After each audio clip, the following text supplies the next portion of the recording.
the concept of training, as far as I'm concerned, in the old school of training, when I was a boy or a young person, and being here since 1953, I got a lot of my training in the, you might say, in the theater installation business of large screens, working off of scaffolds at anywhere from 10 feet up to 70, 80 feet up in the air, okay? And not necessarily always on scaffolds, but on some type of climbing device or whatever. The importance of training in that case was really, how do you put up a large theater type screen, roll it into place vertically normally. I learned from some great older guys that were a little older than me, and most of them are either dead or you know, have retired. But the training really, as far as I'm concerned here, in the type of training we're doing with what we have in this room and what it's really more or less aimed at, is to protect the product that we make, or products that we make, so that when a person, either whether it's a dealer or a rep or whatever, goes out on a job, can see, well, you did this wrong or you did it right, or we need more instruction enclosed with whatever we're shipping out, and also does it make sense to the individuals that are actually trying to put the unit together, or whatever the case might be. A lot of the electronic portions of it, or the wiring portions or whatever,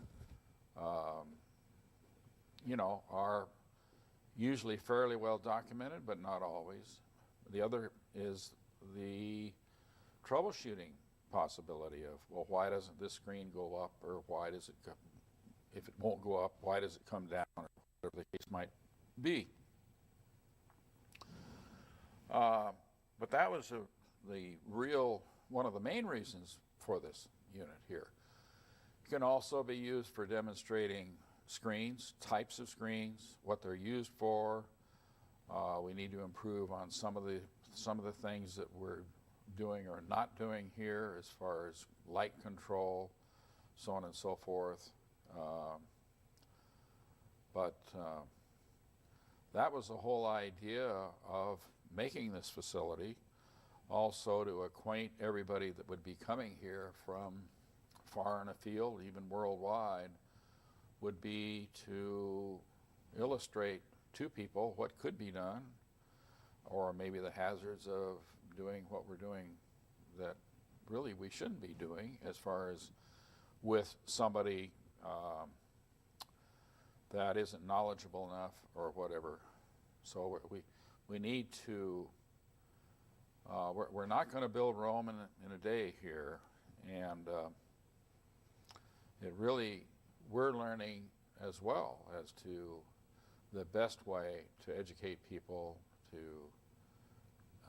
help them to be able to make sales, but not only to make sales, but also to either make the product better or make the next installation better. So we need. Your background was sort of on installing screens. I mean, that's sort of where you came from. Well, yeah, because originally, you see, in 1953, when I came here, fresh out of the Air Force, and I'd been involved in all kinds of building cars and engines and so on and so forth. So I was in A&E, aircraft and engine mechanics, in Texas, teaching A&E. So I came here, and that was the very beginning of the CinemaScope, which we call squeeze print today, or 235:1, whatever you want to call it. And then we were directly involved with Paramount, with studios, with the VistaVision, which was the 185 version, and 1.85. And so that basically is what we did here to begin with. We made rear projection screens for studio process photography, movie action, and then we were also involved in front projection screens. And we had because we were into seamless screens for rear projection, large seamless screens, you know, like 40 by 80 feet or 90 feet or whatever the case might be, that made us go into the front projection business seamless. And that was a big selling point for us, and to accommodate the various motion picture studios at that time and later on for a decent screen for premiere installations, top-notch business, which we did. And that was, so we were always on the high end, the high scale. And what we didn't know, we got help from the studios and so on and so forth. So we had a lot of knowledgeable people, anywhere from Disney to Paramount to Forsher Edward, right on down the line for studio, for process photography, and so on and so forth. If you ask me what we learned or what was our advantage of being affiliated with the studios, we ended up really we did home theater for the studios, for directors, CEOs, presidents, whatever, of the various motion picture studios here and in New York and so on and so forth, worldwide. The advantage was that we knew we were into framing systems. We provided them with the type of screens that they wanted to see or had to see their dailies, for instance, or they were run where they were specially run for product documentation or selling the product to people that needed to invest into the screen. So therefore we did all these home theaters for people like anywhere from Robert Evans to Michael Eisner, Jack Warner, right on down the line. And so we made did a lot of home theater installations. And primarily what we really did, we did not do the installs. We provided the screens, the framing. Later on, of course, we've gotten into masking systems as well, obviously, and so on and so forth. But all of those were, these whole ideas were not really a new thing. We just, the home theater has been an outgrowth of the very thing that we were involved with since the 1950s. So I made a special screen for Jack Warner that came up out of the floor and unfolded and went out to, 15-foot wide picture from an 8-foot wide picture. And later on in the last 8 years, well, we redid that whole unit for David Geffen. So I'll never tell you how much we charged for it because it was never enough. But, you learn. And, of course, every time we do a job like that where it's very difficult, well, then it makes it easier to either do it again and to charge enough for it, or just to do it again, and you've already learned all the pitfalls of what you're trying to do. Did these demanding people help you to develop?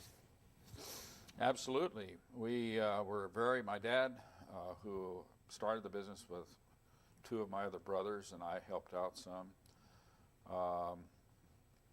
He was very active, or much helped out by the Motion Picture Research Council in the 50s and even in the late 40s.